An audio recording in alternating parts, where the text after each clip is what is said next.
Supreme court कह रहा है कि किसी भी कानून को अगर लाया जाता तो पहली नजर में उसको पूरी तरीके से नकारने की कोशिश होती है, लेकिन ऐसा हो नहीं सकता है। ठीक है, बहुत छोटा सा रिएक्शन, बहुत छोटा सा रिएक्शन, मुझे ब्रेक पे जाना है। बहुत छोटा सा रिएक्शन है। Section 3D of Waqf Act 2025 declares that any property notified as an ancient monuments under the Ancient Monuments and Archaeological Survey Sites Remains Act 1958 shall ceases to be waqf। यानी any property, जैसे जामा मस्जिद है, लखनऊ का इमाम बाड़ा है, लखनऊ का इमाम बाड़ा है, संभल की जामा मस्जिद है, आपका जगह ज्ञान बाबी है, ये सारे जगह मॉन्यूमेंट्स हैं और वो सीजेस टू बी वक्फ, वो आज की डेट में वक्फ नहीं है। आप नहीं डिसाइड कर सकते। मैं थोड़ा डिसाइड कर रहा हूँ। मॉन्यूमेंट्स लिखा हुआ है भाई साहब, आप पढ़े लिखे वकील हैं, एक्ट के अंदर लिखा हुआ है, पढ़े लिखे वकील हैं, आप ऐसी बातें ना करें। एक्ट पढ़ो, एक्ट पढ़ रहा हूँ मैं पढ़ के आया हूँ, पढ़ रहा हूँ मैं भी लॉ का पढ़ो ना, आप मेरे को मत पढ़ो, एक्ट पढ़ो ना, मेरे को मत बताओ, एक्ट पढ़ो भाई। आप मैंने कब मना किया? मैं कोई दूसरा एक्ट पढ़ रहा हूँ क्या? अरे मलिक साहब, मैं जानता हूँ, पढ़ रहा हूँ, जानता हूँ मैं। आप मॉन्यूमेंट्स में जामा मस्जिद जोड़ के तड़का मत लगाओ, मुसलमानों को भड़काने का काम मत करो। मुसलमान बड़े सुकून से हैं ना, वो मुसलमान बड़े सुकून से इज्जत के साथ रह रहे हैं। अभी भाई साहब ने कहा ना कि चमचे बिठा देते थे, वो पिछले 70 साल से चमचे बिठाते थे और उन्होंने ऐसी की तैसी कर दी। 200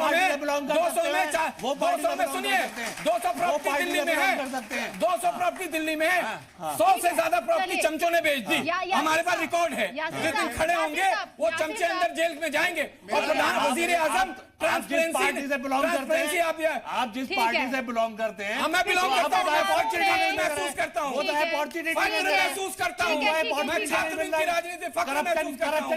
पिछली सरकारों में 70 साल से अगर वक्फ बोर्ड के अंदर चमचे बैठे हुए थे, अगर वक्फ बोर्ड के अंदर चमचे बैठे हुए थे, तो क्या मोदी हुकूमत के अंदर वक्फ बोर्ड में चमचे नहीं होंगे? जिक्र हुआ कि पिछले 70 सालों में, यानी कि कांग्रेस की सरकार तकरीबन यहाँ पर 54 साल तक रही है, वक्फ बोर्ड के अंदर चमचे भरे गए थे गवर्नमेंट के।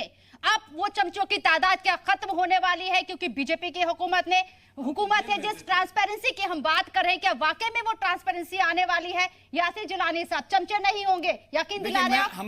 हमारे यहाँ भ्रष्टाचार पे प्रधानमंत्री शुरू से जीरो टॉलरेंस। जो भ्रष्टाचारी है वो जेल जाएगा, जो भी है उसके केस चल रहे हैं, जो भी है वो जाएगा। मैं तो पिछली गवर्नमेंट, जो अभी केजरीवाल की गवर्नमेंट गई है, जिसको दिल्ली ने तमाचा मार के भगाया है, उसमें एक चेयरमैन था, मैं तो नाम लेके खोल के कह सकता हूं, लेकिन मैं उस परसेप्शन और उस नैरेटिव को लाना नहीं चाहता।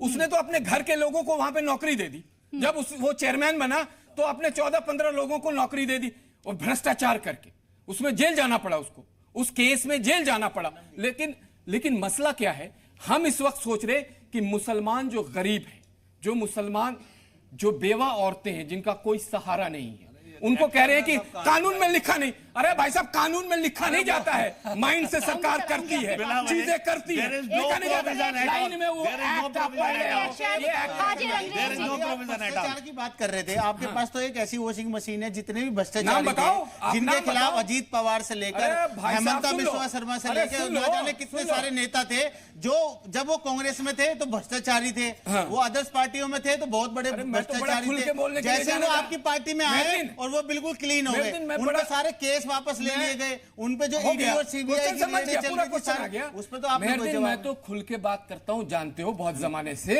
इसमें जो भी भ्रष्टाचार के अंतिम पायदान पे फंसेगा वो जेल जाएगा, चाहे कोई हो। यासर भाई, एक सवाल प्रवक्ता, आप ये बताइए, आप 11 साल से बोल रहा है और 22-23 सरकार है, आप ये बताइए, आपने एक वक्फ की संपत्ति को जहां पर कब्जा हुआ हटवाया हो तो बता दीजिए। भाई साहब, सरकार 6 महीने सरकार को हुई, 6 महीने हुआ है, अभी भारतीय जनता पार्टी की दिल्ली में सरकार आई है। एक एक भ्रष्टाचारी को, एक कब्जाधारी को, मुझे सवाल लेने दीजिए। मलिक मोहतसिम साहब, ये बताइए, वक्फ बोर्ड के जरिए जो जमीन यहाँ पर कब्जा की गई है वक्फ बोर्ड की, दीगर लोगों के जरिए उनको छुड़ाने के लिए क्या कोई प्रावधान आपको नजर आता है नए कानून में? देखिए कि ये जो नया कानून लाया गया है, ये नया कानून जो वक्फ की जायदादों पे लोग कब्जा कर लिए हैं, उनसे कब्जा छुड़ाने में कोई मदद करने वाला कानून नहीं है।